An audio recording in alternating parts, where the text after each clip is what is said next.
लोकसभेचा result लागला, आपण प्रचंड मेहनत केली आणि प्रचंड मताने आपले खासदार 1,83,000 मताने विजयी झाले। त्यानंतर विधानसभेची तयारी आपण सगळ्यांनी चालू केली। विधानसभा ऑगस्ट मध्ये डिक्लेअर होईल, उमेदवार सप्टेंबरमध्ये होतील, ऑक्टोबरमध्ये होतील, सगळे वाट बघत होते, ह्याची बॅनर लावत होते, त्याची बॅनर लावत होते, ह्याला उमेदवारी मिळेल, त्याला उमेदवारी मिळेल। पण मी नारायणाला सांगितलेलं, बाकी दिलीपलाही सांगितलेलं की भारतीय जनता पार्टी महायुतीचा उमेदवार या विभागातला कार्यकर्ताच भारतीय जनता पार्टीचा असेल। पक्षाने मला उमेदवारी दिली आणि महायुतीचे सर्व कार्यकर्ते अतिशय चांगल्या प्रकारे कामाला लागले। मेहनतीने त्या कार्यकर्त्यांनी लोकांशी संवाद केला, संपर्क केला। ज्या केंद्र सरकारच्या आणि राज्य सरकारच्या योजना आहेत त्याचे जे लाभार्थी आहेत त्याच्यापर्यंत सर्व कार्यकर्ते जाऊन भेटले आणि 19 तारखेला आपल्या बाजूलाच झालेल्या प्रकाराला न डगमगता आपण 20 तारखेला पुन्हा एकदा 19 तारखेलाच कामाला लागलो आणि 20 तारखेला प्रचंड मतदान घेतलं। 23 तारखेला संपूर्ण व्हाईट वॉश झाला। 35 वर्षाचे तिन्ही मतदारसंघाचे त्याचे तिन्ही आमदार पडले आणि मी पहिल्याच वेळेस सांगितलेलं की ह्या वेळेला तिन्ही आमदार भारतीय जनता पार्टीचे निवडून येणार, महायुतीचे निवडून येणार। हे कशा जोरावर मी सांगितलेलं? तुमच्या सगळ्याच्या मेहनतीच्या जोरावर। तुम्ही सगळे जी मेहनत करत होते ना कार्यकर्ते माझे, लोकांच्या घरी जायचे, लोकांना सांगायचे एकदा आम्हाला संधी द्या, कृपया एकदा आम्हाला संधी द्या, आम्ही चांगलं काम करू, आम्ही तुम्हाला प्यायला पाणी चांगलं आणून देऊ, आम्ही चांगले रस्ते करू, तुमच्या मुलांसाठी चांगल्या शाळा करू, तुम्हाला काय आरोग्याचं दुर्दैवाने झालं तर मोदींनी 5 लाख रुपये प्रत्येकाला कवच दिलेलंच आहे। त्याचप्रती ते 5 लाखाचं कवच कोणालाच घ्यायला लागू नये, परंतु जर लागलं तर त्यासाठी हॉस्पिटलसाठी मुंबईला जायला लागू नये। ते नालासोपारा विरार वसईमध्ये हॉस्पिटलची व्यवस्था हवी, हे तुम्हाला पाहिजे ते आम्ही पूर्ण करू। गेल्या 30-35 वर्षात हे ते झालं नाही। हे रस्ते, ते गटार, जे नाले, शाळा, हॉस्पिटल काही झालं, ट्रॅफिकची समस्या तर विरार रेल्वे स्टेशनला बघायलाच नको। तर अशा प्रकारे तुम्ही लोकांशी कन्व्हिन्स केलं, लोकांना हात जोडून सांगितलं माझ्या लाडक्या बहिणी सगळ्या की एकदा आम्हाला संधी द्या। आणि ह्या सगळ्याचा परिपाक म्हणून लोकांनी 1,65,000 मतदारांनी कमळाचं बटन दाबलं। लोकसभेमध्ये असं सांगत होते की ही मतं मोदीजीची आहेत। होय, मोदीजी आमचे नेते आहेतच, पण मोदीजी जगाचे नेते आहेत, मोदीजी भारताचे नेते आहेत, आमच्या त्यांचीच मतं आहे ती। लोकसभेला यांना पडली, यांना विधानसभेला पडणार नाही, विधानसभेला 80-90,000 मतं पडतील, पण ह्या विधारमधील नालासोपाऱ्यामधील जनतेने 1,65,000 मतदारांनी कमळाचं बटन दाबलं।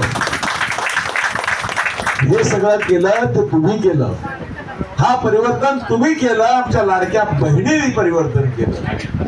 मला त्या दिवशी विवांत हॉटेलमध्ये माझ्या बाजूला कडा करून उभे राहिलेल्या माझ्या बहिणीने मतदान हे सगळं केलं।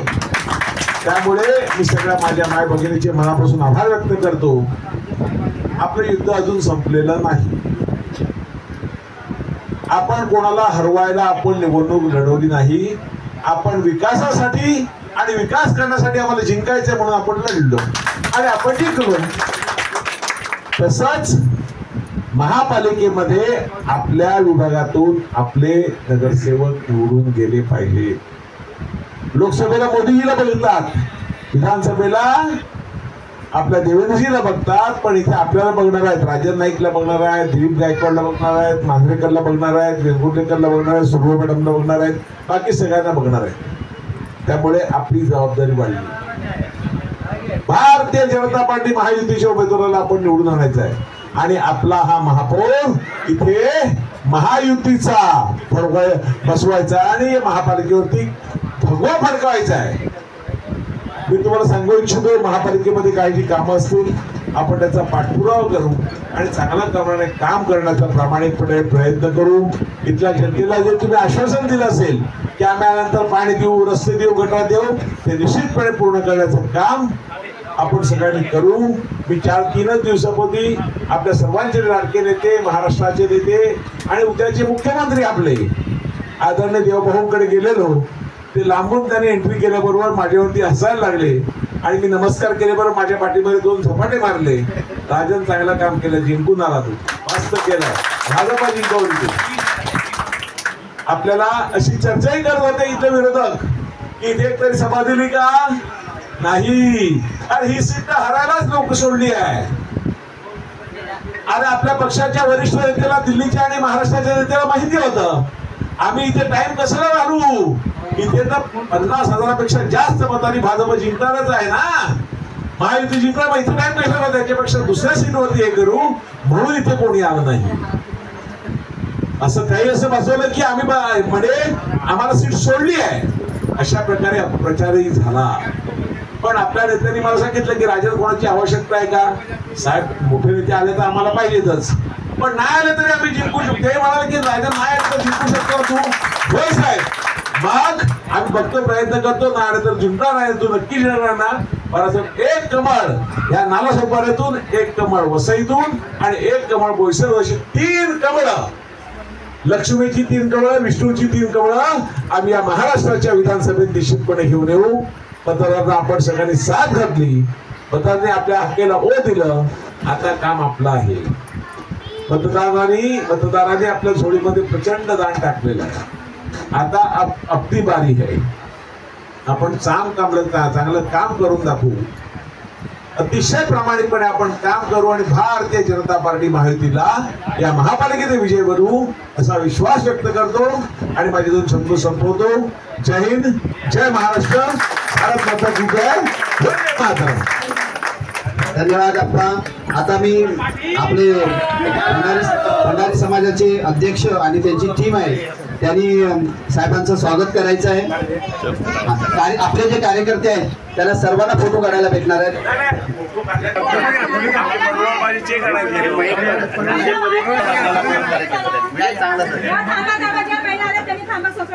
मागून घ्या, मागून घ्या ना. आपलं पण आला